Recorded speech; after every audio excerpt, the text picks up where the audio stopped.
ले आती है वो पीछे पीछे आने वालों के मुकाबले धीरे धीरे गिरती है। तो किनको आत्मा समझना मुश्किल होगा है? जिस आत्मा की रोशनी आंखों से निकलती है जीवात्मा अनुभव करती है कि आंखों से रोशनी निकलती है, जो शरीर छूट जाता है तो आंखें बटन, रोशनी खत्म। तो आत्मा रोशनी तो है ना, कि नहीं है? रोशनी है। तो वो लाइट आत्मा की जो जैसे स्टार होते हैं ना, तो उनमें भी लाइट होती है ना। तो ऐसे आत्मा स्टार मिसल याद करना क्यों मुश्किल लगता है? नंबरवार मुश्किल लगता होगा कि एक जैसा मुश्किल लगता होगा? नंबरवार लगता होगा। तो सहज किनको लगेगा और मुश्किल किनको लगेगा? सबसे जास्ती मुश्किल और सबसे जास्ती सहज है।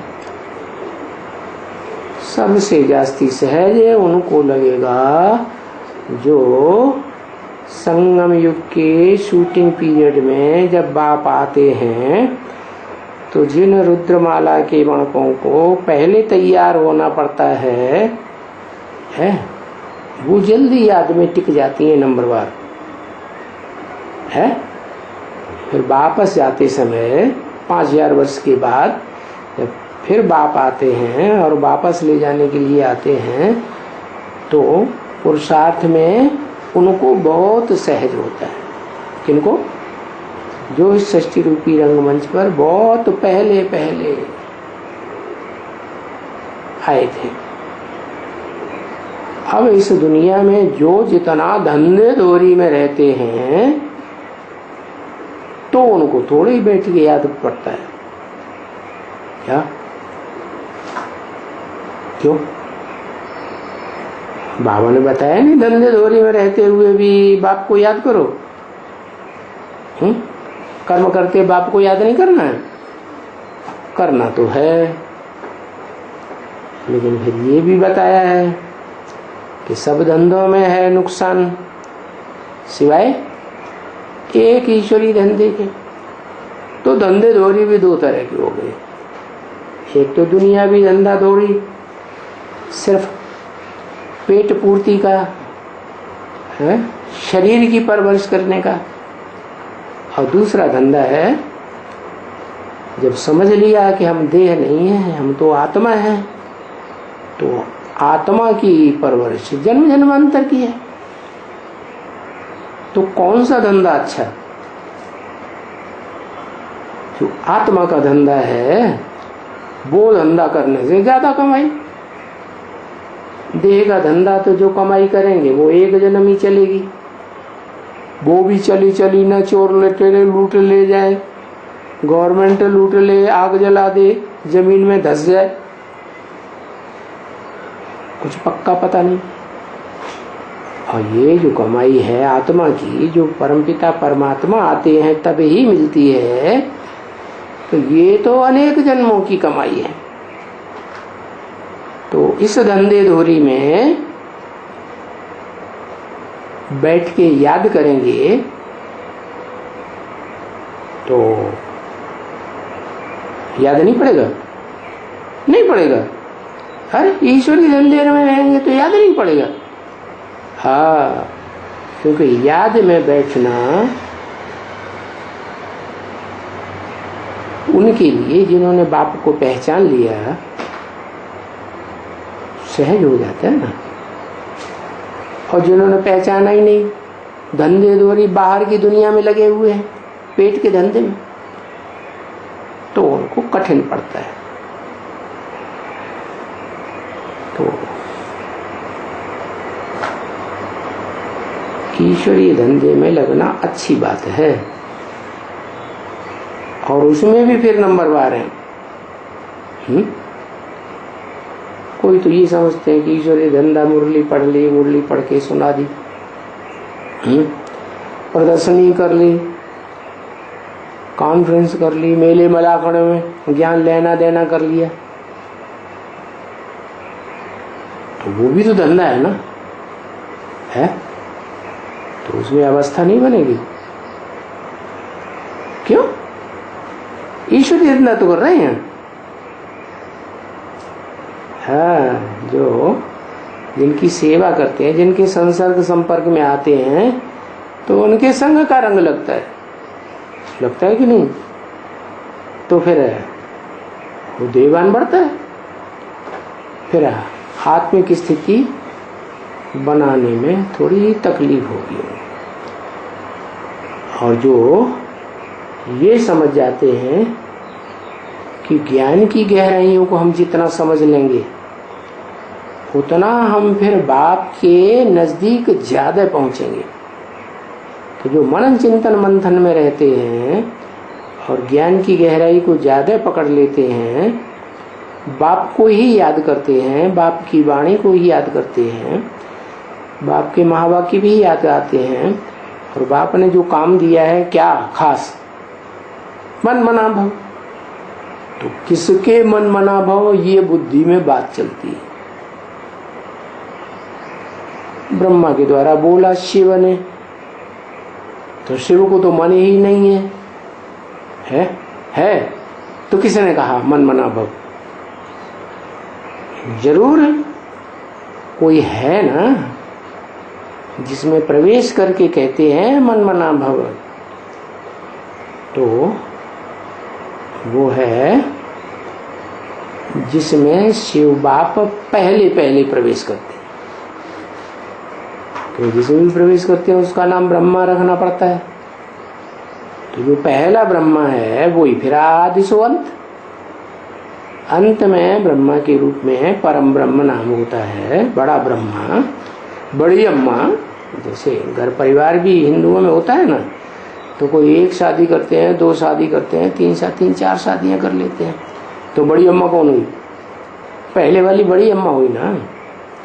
उनके बच्चों को ज्यादा प्राप्ति हो जाएगी ना। तो प्राप्ति का हिसाब है क्या? जितना गहराई से बाप को पहचानेंगे उतना ही प्राप्ति होगी। तो फिर बाबा को याद करने के लिए मनन चिंतन मंथन भी ब्राह्मणों का धंधा है। क्या? जितना गहराई से मनन चिंतन मंथन करेंगे उतना ज्ञान अपना बनेगा। क्या? मंथन करेंगे तो मक्खन मक्खन मिल जाएगा,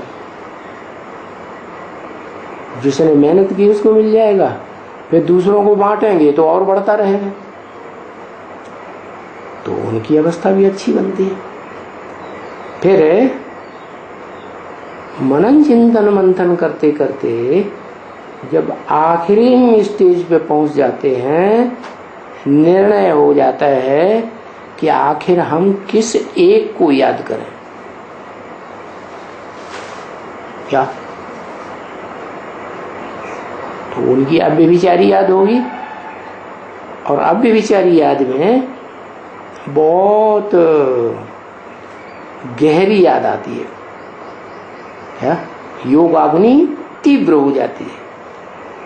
जैसे साधारण आग में सोना तपाया जाए तो वो पिघलता नहीं, पिघलेगा भी तो अलग अलग खाद नहीं निकलेगी।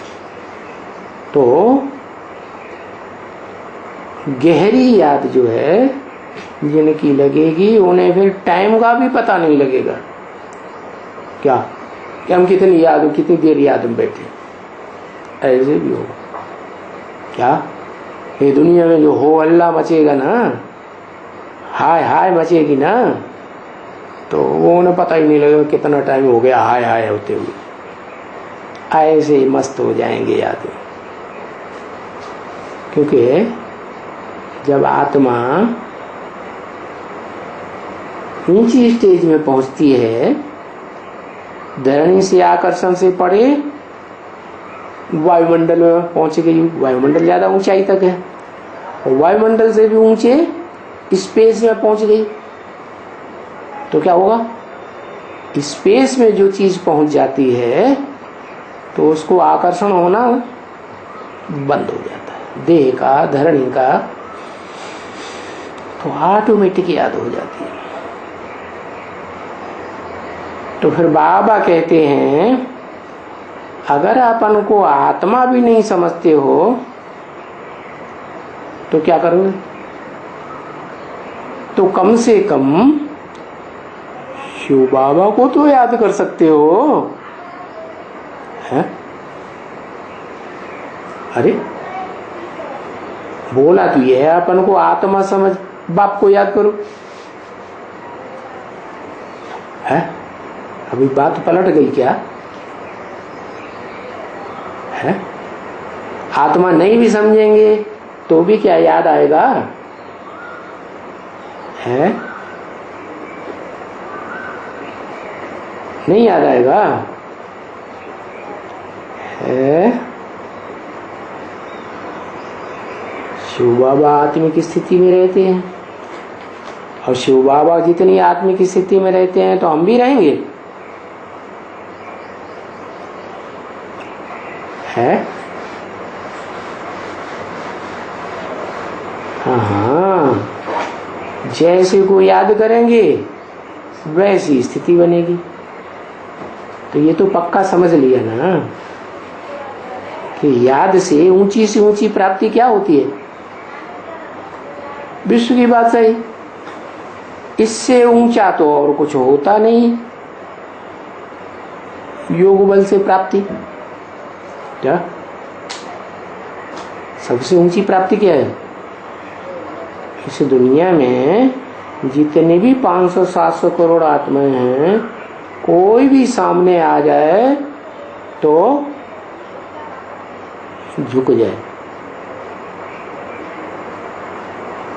क्या क्रॉस करने की हिम्मत न करे। ऐसी योग बल की पावर पराकाष्ठा में होगी तो क्या होगा, है? तब क्या होगा, तो कौन सी प्राप्ति होगी, कौन सा वर्षा मिलेगा, है?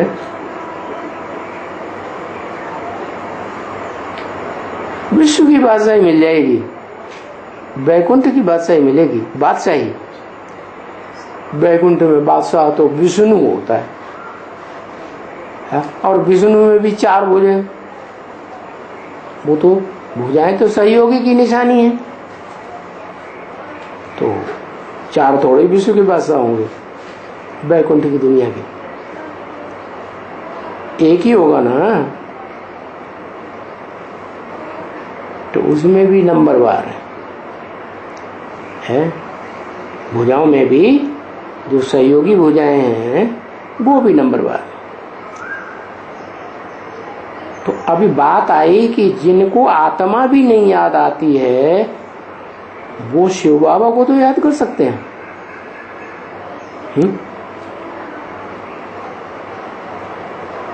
तो रिजल्ट क्या आएगा, है? अब उसमें बात आती है, कोई शिव बाबा को ज्यादा याद करेंगे, है? एक ही शिव बाबा को याद करेंगे, दूसरों को याद नहीं करेंगे, और जितने समय लंबे तक एक की याद डटेगी तो उतना ज्यादा उनको प्राप्ति होगी। क्या प्राप्ति होगी, विश्व की बादशाही मिलेगी, है? हाँ मिलेगी, क्यों नहीं मिलेगी, लेकिन नंबरवार ही तो मिलेगी, क्या नंबरवार माना है? जैसे कोई राज्य होता है ना, तो राज्य में कोई सेनापति होता है, कोई छोटे बड़े मंत्री होते हैं, कोई महामंत्री होता है? तो सबसे ज्यादा सहयोगी कौन हुआ, महामंत्री? नहीं। और राजा की रानी की बात ज्यादा चलेगी कि महामंत्री की चलेगी, है? ज्यादा किसकी चलेगी? प्रेफरेंस ज्यादा किसको दिया जाएगा? राजा को, हाँ, रानी को। हाँ, तो आत्मा भी याद नहीं कर सकते हो तो शिव बाबा को याद करो,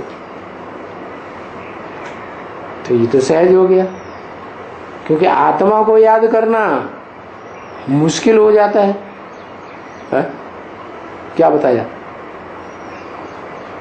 जो धंधे धोरी में रहते हैं उनको क्या बताया?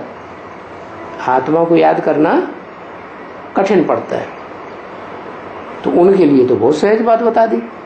क्या बता दिया? क्या बता दिया है? कि साकार को याद करो, निराकार।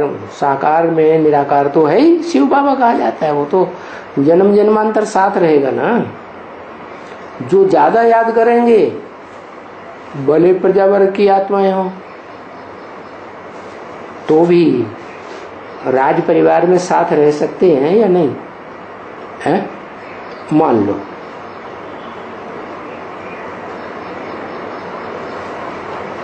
शिव बाबा को उन्होंने ज्यादा याद किया, प्रजावर्ग की आत्माएं हैं, तो प्रजावर्ग की आत्माओं को तो वर्षा नहीं मिलता है। प्रजावर्ग में भी ऐसी होंगी ना। भक्त किस्म की आत्माएं, शिव बाबा के भक्त भी तो होते हैं। तो जो शिव बाबा के भक्त होंगे उनमें भी वही है। अभी विचारी याद वाले भक्त बहुत होते हैं। यथा राजा था प्रजा, ये क्या बात? राजा ने जितना पुरुषार्थ किया होगा उतना प्रजा करेगी क्या?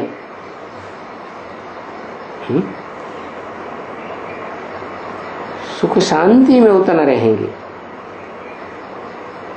क्योंकि आत्मा तो याद ही, आत्मा ही तो याद करती है। और कराती किसके द्वारा है? शरीर के द्वारा कराती है।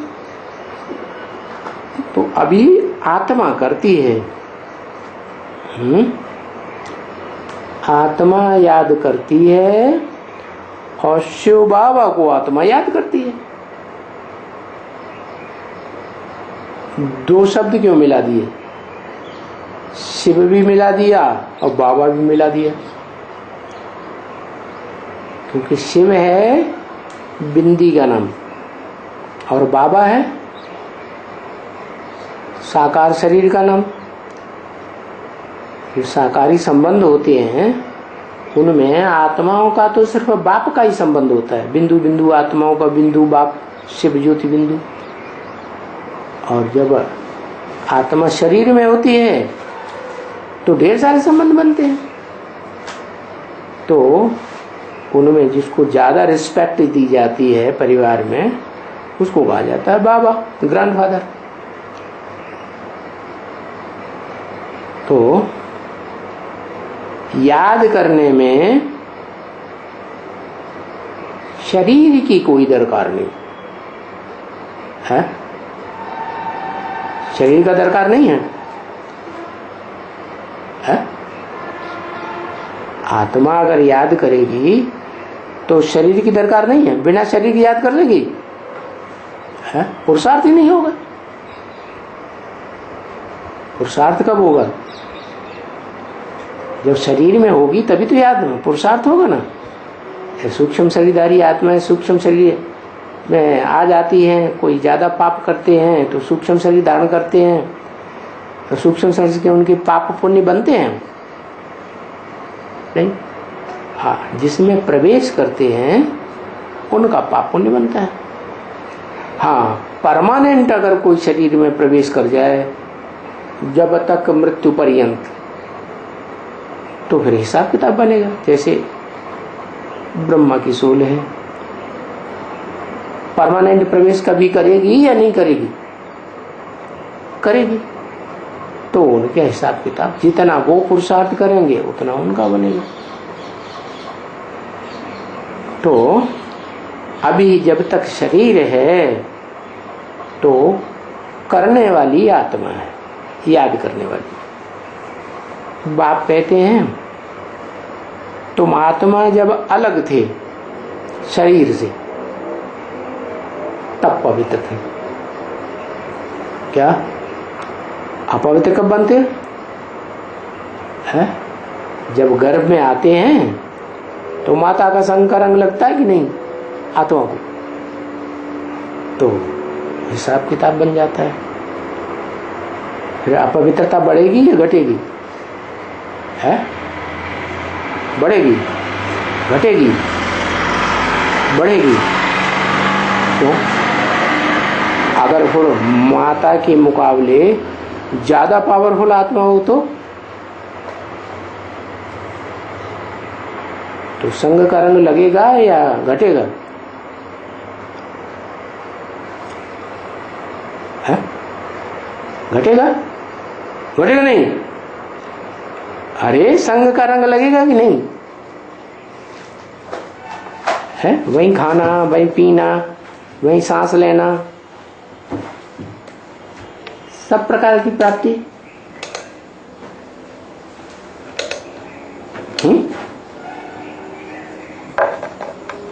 तो जिनका खाना करते हैं, जिनसे पीना करते हैं, परवरिश लेते हैं, जब बाहर आते हैं गर्भ से तो फिर नंबरवार हो जाता है।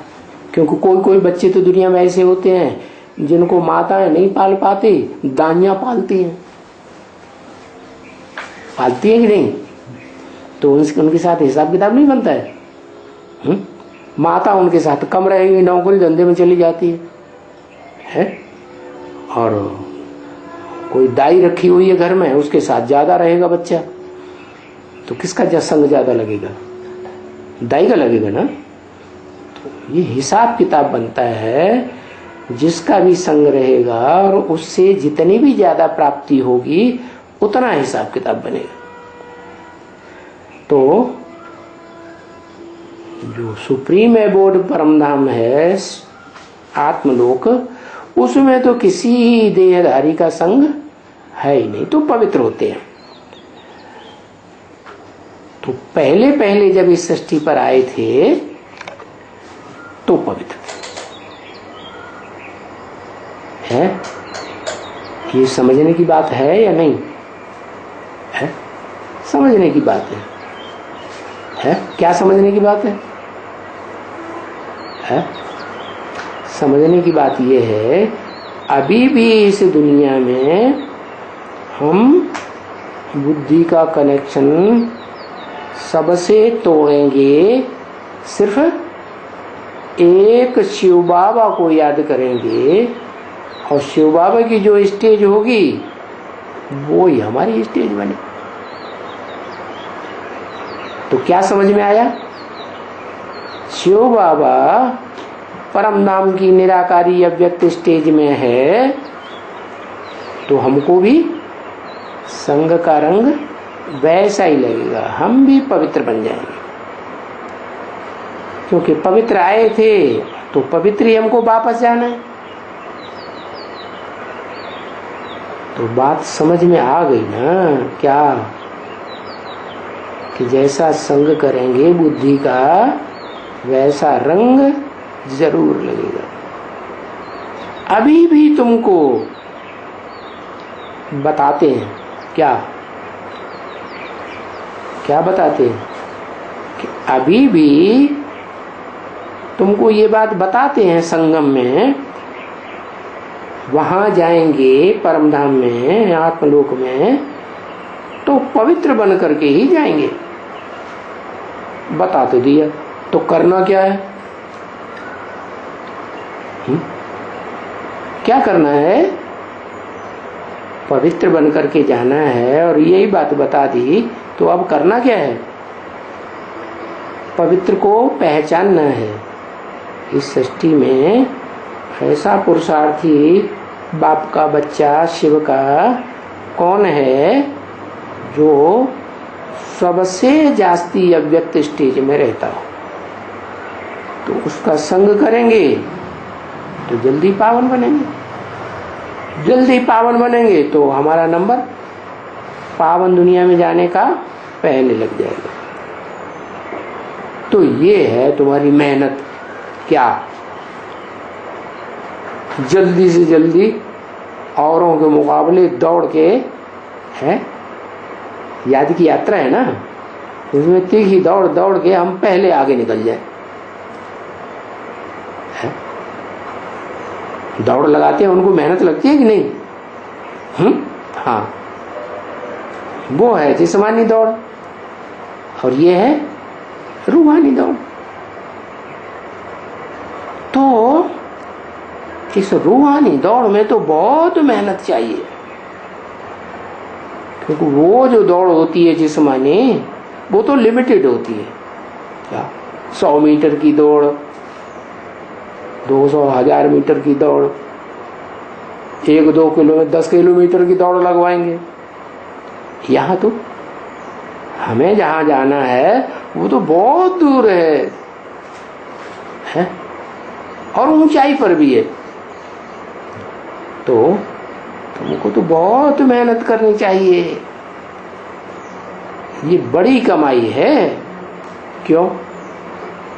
कि दुनिया में जो जिस्मानी कमाई होती है वो तो एक जन्म की होती है, और ये है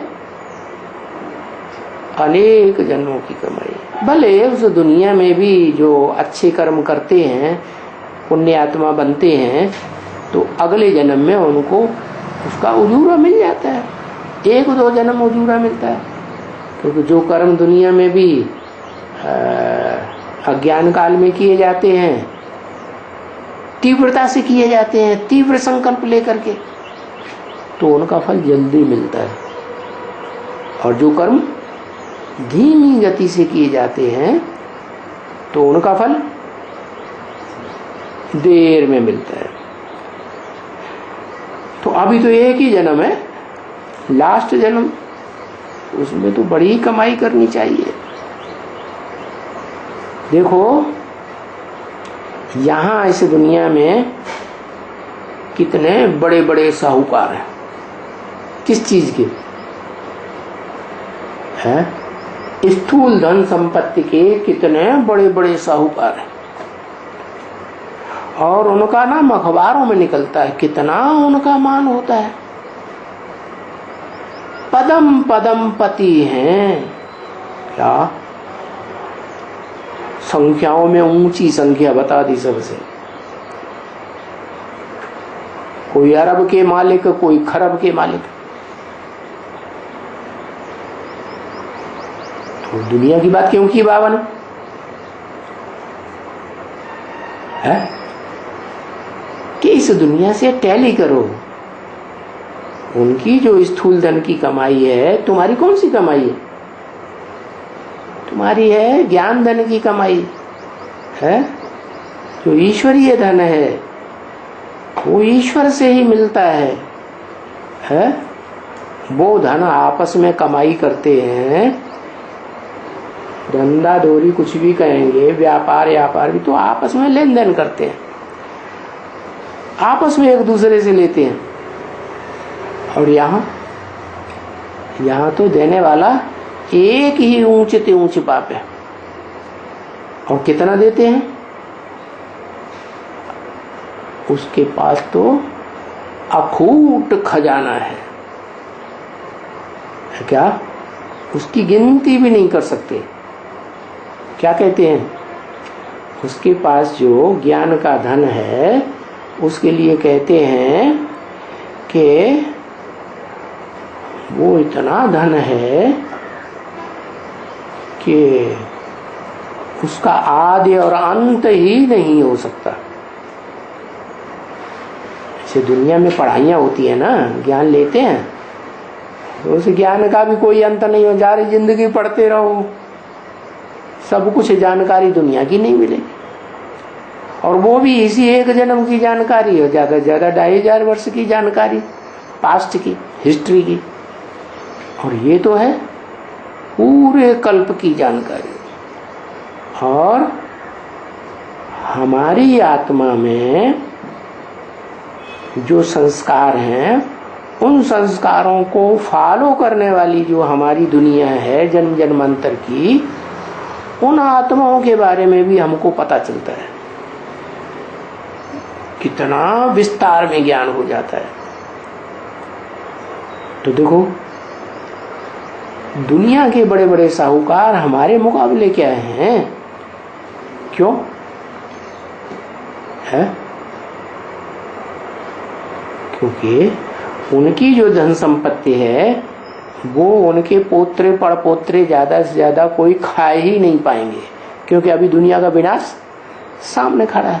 और तुम्हारी कमाई तो अनेक जन्मों की है, आत्मा की कमाई है ना, आत्मा का कनेक्शन अनेक जन्मों से है। और दूसरी बात सबसे बड़ी ये कि बाप कहते हैं कि ये जो तुम्हारे धन है, ज्ञान धन, ये स्थूल धन बन जाएगा। क्या मतलब? यहां भी बन जाएगा और अगले कल्प में भी बन जाएगा। जो यहां जितना ज्ञान धन कमाएगा, आगे चल के इसी जन्म में अनुभव करेंगे कि जिनके पास ज्यादा ज्ञान धन है उनको लोग अपनी सारी धन संपत्ति अर्पण करने लगेंगे। क्या? तो सबसे जास्ती धनवान कौन बनेंगे? हद की धन संपत्ति के भी और बेहद की धन संपत्ति के भी तुम बनोगे ना। अभी विलायत में देखो, अरबों खरबों के धन की तो कोई उनको कमी ही नहीं है, परंतु फिर भी जो आत्मा का सुख है, आत्मा जिसे कहते हैं मन बुद्धि को,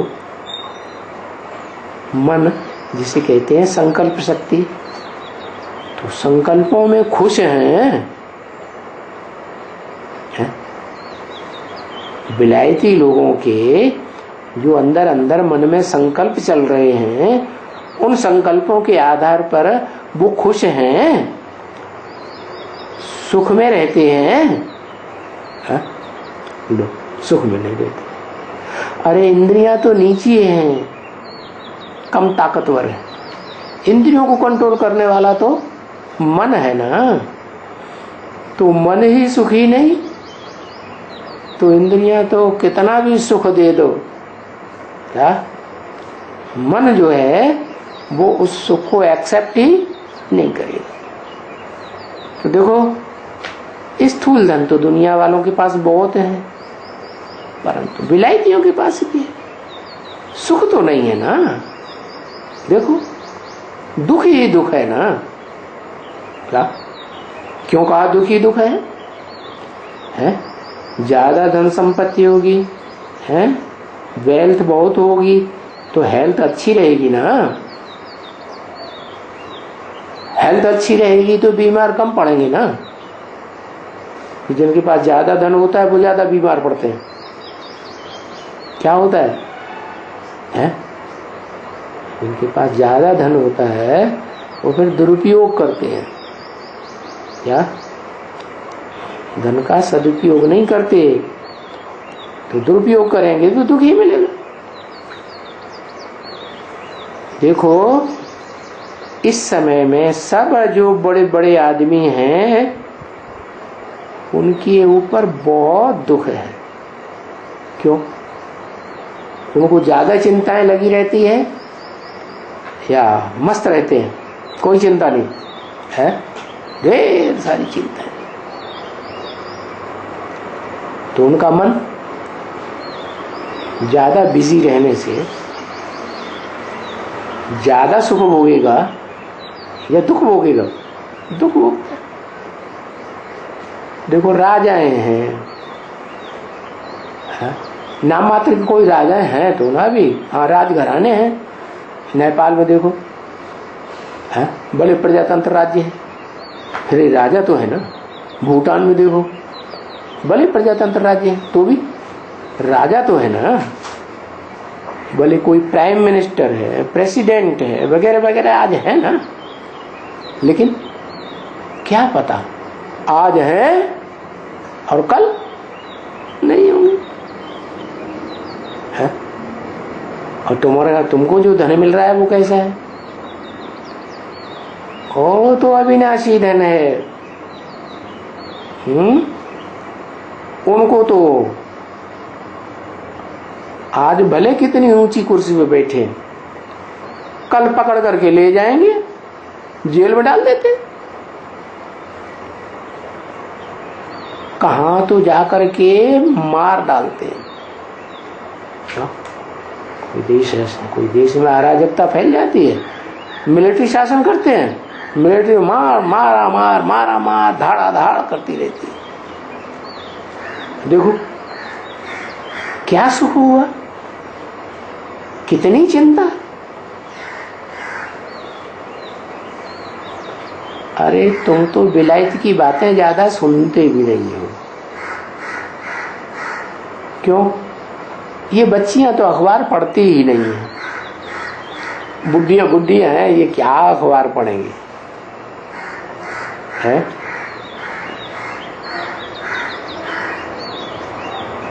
ये बच्चे तो कोई पास में बैठे, ये बच्चे तो पढ़ते हैं। तो देखो क्या क्या विलायत में हो जाता है, बहुत कुछ होता है। वहां साहूकारों के ऊपर, राजाओं के ऊपर कितनी मुसीबत रहती है।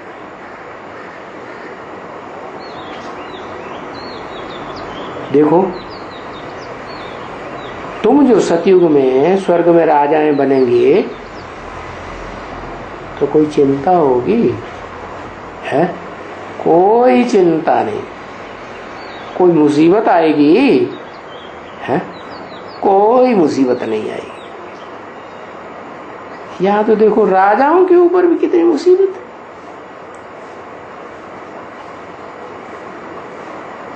देखो हिस्ट्री में जो भी राजाएं थे, देखो हिस्ट्री में उनकी प्रजा कैसी एकदम बन जाती है, दुखदाई। और फिर अभी तो है प्रजा के ऊपर प्रजा का राज्य है। क्या राजाएं तो फिर भी होशियार होते हैं, थोड़े बुद्धिमान होते हैं, राज परिवार में अच्छे ही होते हैं। प्रजा वर्ग में तो कोई फर्स्ट क्लास प्रजा, कोई थर्ड क्लास, कोई सेकंड क्लास, कोई फोर्थ क्लास प्रजा भी। प्रजा की तो अकल अपनी अपनी अपने तरीके की होगी ना। तो उन लोगों का क्या राज्य चलेगा है? अच्छी अकल चलाएंगे, कायदे कानून अच्छे बनाएंगे, अकल ही नहीं है। तो देखो अभी तो राजाओं के ऊपर भी प्रजा का राज्य हो जाता है? मान लो कोई एरिया में पुराने जमाने के राजघराने बैठे हुए और उस एरिया में इलेक्शन हुआ, उस इलेक्शन में कोई गरीब आदमी निकल गया, एमएलए बन गया, एमपी बन गया, तो राजघराने वालों को उसकी लल्लू चप्पू करनी पड़ेगी कि नहीं है? करनी पड़ेगी। तो देखो अभी ऐसा है प्रजा का राज्य, राजाओं के ऊपर भी हुक्म चलाते हैं। क्या? कौन से राजाएं हैं? जो राजाएं भगवान ने बनाए थे। क्या भगवान ने प्रजातंत्र बनाया है कि राजतंत्र बनाया? राजतंत्र बनाया। हाँ ये बात जरूर है कि जो बनाया राजतंत्र, उसमें कोई ऊंचे ऊंचे राजाएं बने और कोई सोने वाले बन गए होंगे। है ये क्या चक्कर है? ये कैसे हो गया है? ये कैसे हो जाता है? अरे भगवान की पढ़ाई पढ़ रहे हैं तो फिर ऊंचे राजा बनना चाहिए ना, है? क्यों,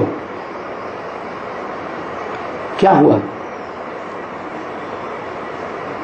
अरे कुछ कारण हुआ होगा ना। भगवान ने जो पढ़ाई पढ़ाई उसमें फिर जाकर के कलयुग के अंत के ऐसे नीचे राजाएं क्यों बने, जो प्रजा के लोग उसके ऊपर शासन कर रहे हैं, क्यों बन गए? अरे राजाएं तो राजा की दुनिया में कोई नहीं सिखाता ना। राजा की पढ़ाई कोई पढ़ाता है? पढ़ाता है? नहीं, कोई नहीं पढ़ाता। एक भगवान ही है जो राजयुग से करके राजा ही देता है, जन्म जन्मांतर की। तो कोई तो सतयुग की राजा ही ले लेते हैं, कोई त्रेता की राजा ही ले लेते हैं, फिर भी 14 कला संपूर्ण। कोई द्वापर में 8 कला की राजा ही ले लेते हैं, कलयुग में कलाहीन होने लगते हैं। तो भी बताया कलयुग में भी कोई कोई आत्माएं तो बहुत सुखी रहती है। उसका कारण क्या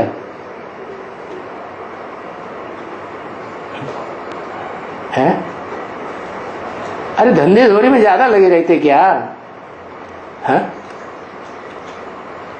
पवित्रता, अरे पवित्रता भी तो योग से आएगी ना। एवर प्योर कौन है? शिव बाबा। तो शिव बाबा एवर प्योर है, उसका संग करेंगे बुद्धि से तभी तो पवित्रता आएगी। तो ऐसे नीचे राजा क्यों बने जो प्रजा के लोग उनके ऊपर राजा ही चला रहे हैं? कारण क्या हुआ?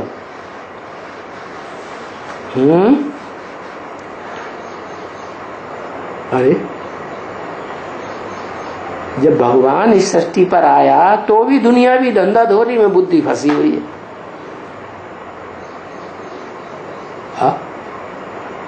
बुद्धि कहां फंसाना चाहिए? ईश्वरी धंधा, ईश्वरी धंधा फंसना क्या है? ज्ञान लेना और ज्ञान देना। अच्छा, ब्रह्म कुमार कुमारी बहुत ज्ञान लेते हैं, ज्ञान देते हैं। कोई तो 24 घंटे उसी काम में लगे रहते हैं, भाग दौड़, ये करना वो करना।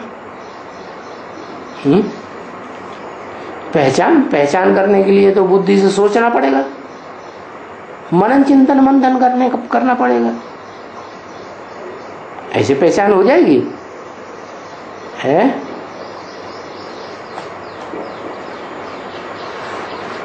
उन्होंने बाप को नहीं पहचाना, हम कहेंगे हमने बाप को पहचाना है?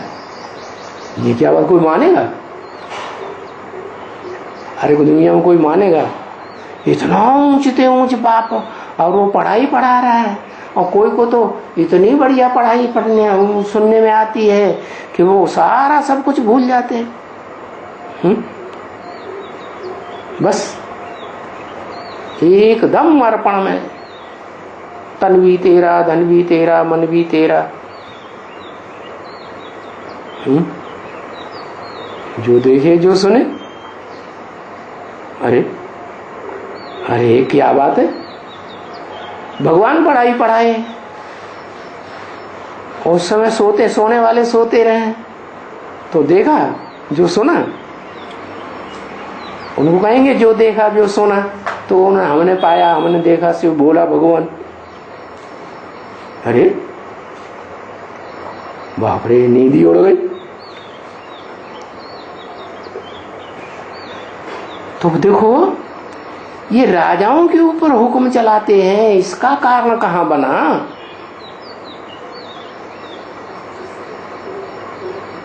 है? अरे वो राजाएं भी तो अंतिम जन्म की राजाएं बने हैं ना, क्या सिंधिया बिंदिया है ना? तो अंतिम जन्म की जो राजाएं हैं वो अंतिम जन्म की राजाएं क्यों बने?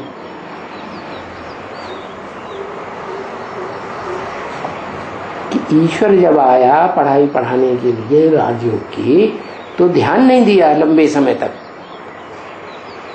क्या अन्ना ध्यान देने से फिर पहचाना ही नहीं। पहचान के लिए क्या करना पड़े? गहराई से पहचान के लिए क्या करना पड़े? मनन चिंतन मंथन करना पड़े ना, अपनी बुद्धि से फैसला करना पड़े ना। कि दूसरों ने कह दिया कि भगवान आया हुआ है तो बस हो गया? नहीं, उस समय ध्यान ही नहीं दिया, बस अपने अहंकार में लगे रहे। तो देखो अब ये पंचायती राज्य के अंडर में रहना पड़ रहा है उन राजाओं को। तो ऊंचे किस्म की जो राजाएं बनते हैं सतयुग की आदि में, वो अंत तक अच्छे राजाएं रहेंगे, अच्छे से राजाई करेंगे, या जो कलयुग के अंत में आत्माएं उतरती हैं उनके मुकाबले रहेंगे? अच्छे ही रहेंगे ना। ये जो पंचायती राज्य वाले हैं,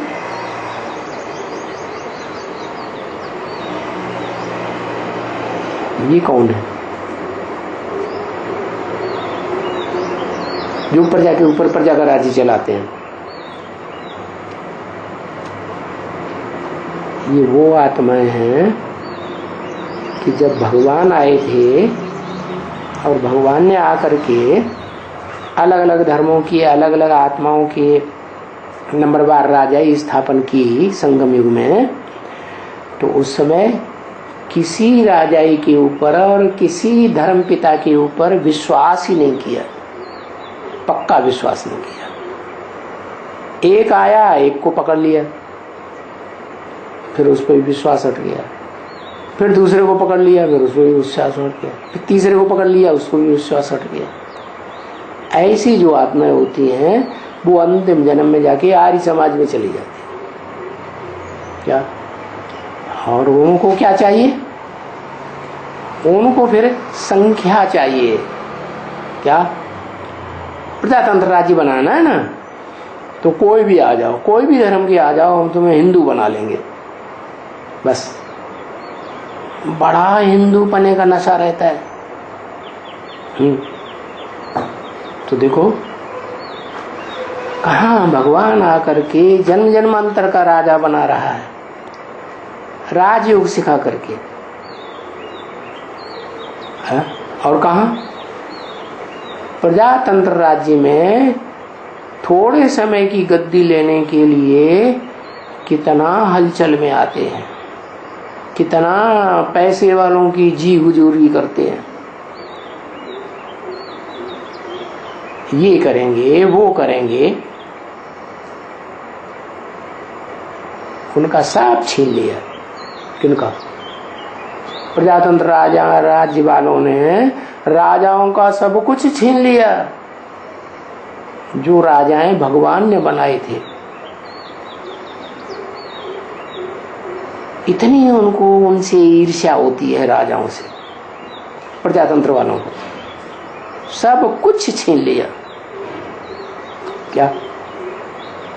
कोई कोई राजाएं तो खाकिन कर दिए।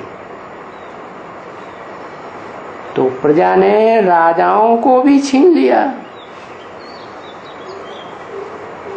है। किससे छीन लिया?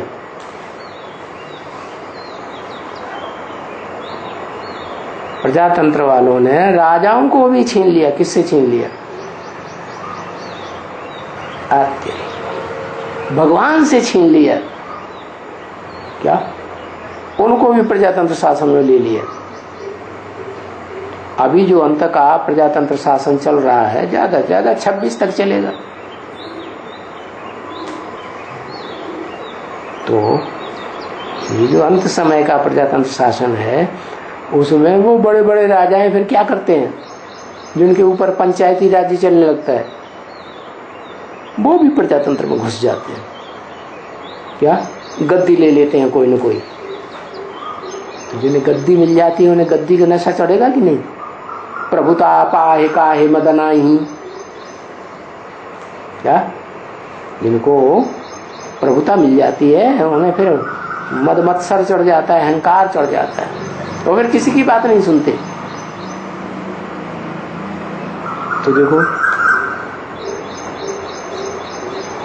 राजाओं को भी भगवान से छीन लिया, माना अभी भगवान आया हुआ है, वो राजाएं अभी प्रजातंत्र राज्य में गद्दी में बैठे हुए हैं। वो भगवान की बात सुन रहे हैं क्या? सुन रहे हैं? बिल्कुल नहीं सुन रहे। गद्दी का नशा जबरदस्त चढ़ा हुआ है और अंत तक नहीं सुनेंगे। तो अलबेलापन ये जो दिखाया, ध्यान नहीं दिया सच्ची बात पर, तो उसका रिजल्ट क्या होगा? अंत के राजाएं बनेंगे। अंत में अगर पुरुषार्थ करेंगे तो अंत के राजा बनेंगे या पहले बनेंगे? देखो कितनी वंडरफुल बात हो गई बच्चे। नहीं तो राजाएं तो मालिक होते हैं प्रजा के। क्या? क्यों प्रजा के मालिक क्यों बन जाते हैं? कोई कारण होगा ना, इसलिए बन जाते हैं कि प्रजा पवित्रता के लिए कोई पुरुषार्थ नहीं करती। क्या? अब व्यभिचारी बनने के लिए पुरुषार्थ ही नहीं। और जो राजयोग सीखते हैं वो तो पवित्र बनते हैं। नंबर बार राजा ही लेते हैं भगवान से। प्रजा ने राजा ही नहीं ली तो प्रजा वर्ग में चले गए, माना राजघराने में नहीं आए। भगवान आके राजयोग सिखा के राजघराना तैयार करता है। कितनी आत्माएं निकलती हैं वो राजयोग सीखने वाली राजघराने में? 16,108। तो देखो ये ड्रामा में ऐसी नूंद है क्या? हर आत्मा के पार्ट की ड्रामा में ऐसी ही नूंद है जो अभी तुम बच्चे देखते हो। और बाप तुमको भी समझाते हैं कि बच्चे पिछाड़ी में ये हाल होता है भारत का। जैसे देखते हो, और प्रजा का भी अपनी प्रजा के साथ इसी राजाई करने वाले होंगे। यथा राजा तथा प्रजा। प्रजा फिर ज्यादा हुड़दंग मचाती है प्रजातंत्र राज्य में या कम हुड़दंग मचाती है? ज्यादा हुड़दंग मचाती है। आगे चल के देखना, यहाँ भारत में तो बहुत ही आपस में लड़ेंगे। क्या? दूसरे देशों में तो तना नहीं होगा। दूसरे देशों में भी प्रजातंत्र राज्य है, लेकिन यहाँ तो सिविल वार लग जाएगी, क्योंकि एक दो को अन्न ही नहीं देंगे। अभी भी ऐसे ही होता है कभी कभी। क्या? यूपी वाले यूपी से बाहर अपने यहाँ जो ज्यादा अनाज पैदा होता है वो बाहर नहीं जाने देते। चीनी बाहर नहीं जाने देंगे, गेहूं बाहर नहीं जाने देंगे, ये चीज बाहर नहीं जाने देंगे। फिर अलग अलग स्टेट्स में अलग अलग राज्य है ना, वो फिर लड़ेंगे कि नहीं लड़ेंगे? भूखमरी फैलेगी। कोई राज्य है उसमें खेती कम होती है और उन्होंने कारखाने कल कारखाने ज्यादा बना लिए, पैसा खूब आ रहा है, लेकिन अनाज है ही नहीं, और उन्होंने अनाज देना बंद कर दिया। पड़ोस के राज्यों ने, तो भूखमरी फैलेगी कि नहीं? तो क्या करेंगे? भूखमरी फैलेगी तो क्या करेंगे? मारामारी करेंगे ना। तो देखो एक दो को देंगे ही नहीं। अभी भी देखो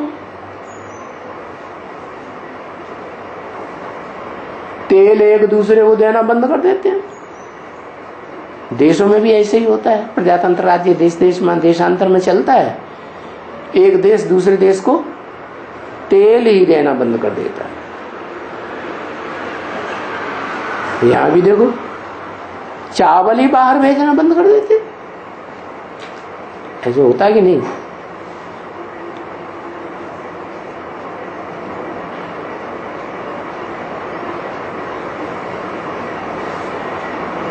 कोई कहते हैं अच्छा भाई इतना चावल हम तुमको देते हैं, तुम भूख मरते हो ना, तो इतनी फलानी चीज हम तुमको देते हैं, जो हमारे यहाँ ज्यादा होता है वो तुमको देते हैं। क्योंकि कोई चीज कहाँ ज्यादा होती है और कोई चीज कहाँ बहुत कम होती है, तो फिर उसके ऊपर भी तो लड़ाई लड़ेंगे ना, झगड़ेंगे। तो समय आगे चल करके तो और बहुत नाजुक होता जाएगा।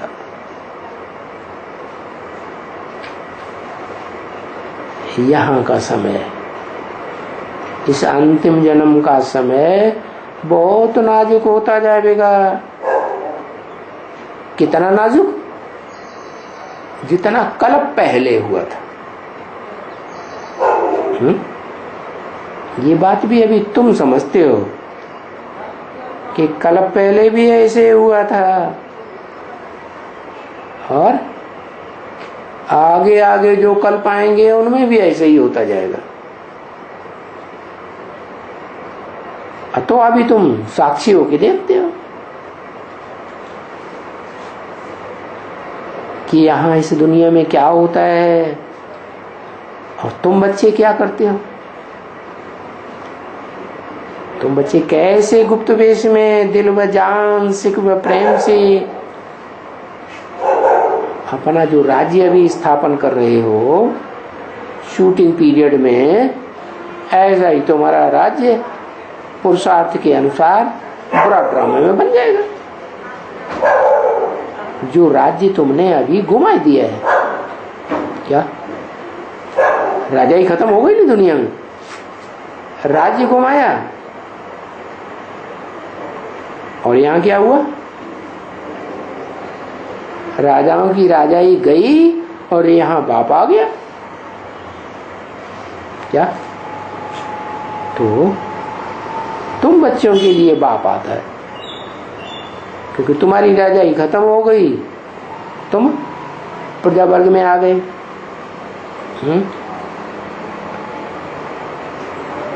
किसके बच्चे हो?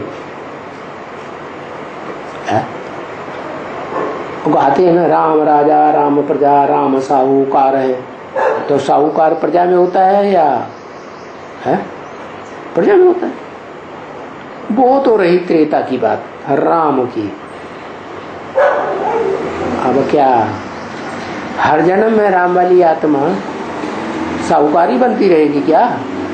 है नहीं, उस आत्मा के लिए तो बोला है कि ऐसी तो इस दुनिया में कोई बात नहीं जो तेरे पे लागू ना होती हो। माना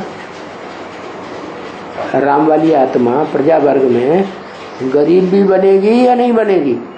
है वो तो बीज है ना सारी सृष्टि का, वो भी बन जाती है। तब क्या होता है? तब उस आत्मा को अपने स्वरूप की पहचान मिलती है। क्या क्या पहचान मिलती है? कि हम कल पूर्व में क्या थे और अब क्या बन गए है। हमने इतना ऊंचा राज्य गंवाया, जब पूरा गंवाई देते हो, पूरे गरीब बन जाते हो, फिर तुमको ये पहचान मिल जाती है। क्या क्या पहचान मिली?